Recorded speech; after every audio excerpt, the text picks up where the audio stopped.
Hello everyone, today I will show you how to download all your YouTube videos at once. Here's how it is done. Open a web browser and go to account.google.com.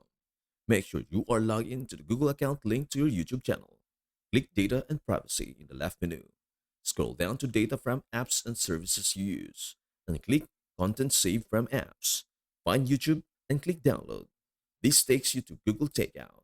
Select the data you want, videos, search history, comments, etc., and click Next tab. Choose your delivery method, email link, Google Drive, Dropbox, OneDrive, etc. Pick a file type and size, example, zip, 2 GB files. Click Create Export. Google will now prepare your files. It could take few minutes or even days, depending on how much data you have. Once it is ready, you'll get a link to download everything. And that's everything you need to know about how to download all your YouTube videos at once. Before we end, may I humbly ask you a favor?